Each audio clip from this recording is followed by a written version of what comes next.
بسم اللہ الرحمن الرحیم۔ شروع اللہ کے نام سے جو نہایت مہربان اور رحم کرنے والا ہے۔ بغداد میں ایک بہت ہی گناہگار انسان تھا، لیکن اس کی ماں بہت صالح تھی۔ اس شخص سے جب بھی گناہ ہوتا تو وہ اس گناہ کو ایک کتاب میں لکھ لیتا۔ ایک رات کا ذکر ہے جب وہ اپنے دن کے تمام گناہ کتاب میں لکھ رہا تھا کہ دروازے پر دستک ہوئی۔ نکل کر باہر دیکھا تو نہایت ایک خوبصورت حسین و جمیل محجبین لڑکی کھڑی تھی۔ اس نے اس لڑکی سے پوچھا، کیا چاہیے؟ اس لڑکی نے جواب دیا، میرے پاس یتیم بچے ہیں، 3 دن سے بھوکھی ہیں، کچھ بھی کھانے کو میسر نہیں۔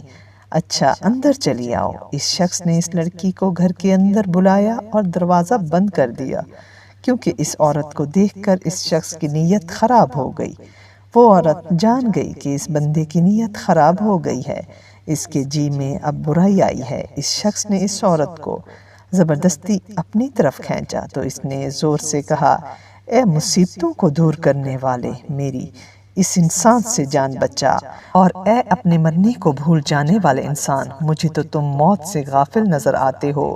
تم نے اس سے کوئی سبق حاصل نہیں کیا کہ تم سے بہتر اور طاقتور لوگوں کو موت کھا گئی، اور اس دنیا سے سوائے تھوڑی سی روزی اور کپڑے کے کچھ بھی نصیب نہ ہوا، اور جو منزلیں اور بڑے بڑے گھر انہوں نے آباد کیے وہ بھی خالی رہ گئے، اور تم خود بھی کل یا اگلے روز تن تنہا قبرستان میں جاگزیر ہو کر ان کی ہمسائیگی میں چلے جاؤ گے۔ اے میرے پروردگار، میری فریاد کو سن اور اس انسان سے مجھے بچا۔ اس شخص نے جب یہ فریاد سنی تو بہت رویا اور اس عورت کو چھوڑ دیا۔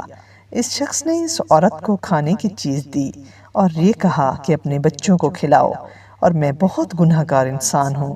اپنے بچوں سے کہنا کہ اللہ سے میرے لیے دعا کرے کہ میرے گناہ معاف کر دے، اور جو گناہ میں اپنی کتاب میں لکھتا رہا وہ گناہ معاف ہونے کے بعد مٹ جائیں۔ اس عورت نے جاتے ہوئے اس شخص کو بہت دعائیں دی۔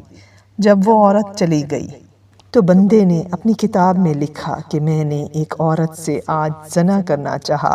کتاب کھولنے بیٹھ گیا، جیسے ہی اس نے پہلا صفحہ کھولا تو اس پر کچھ بھی نہیں لکھا ہوا تھا۔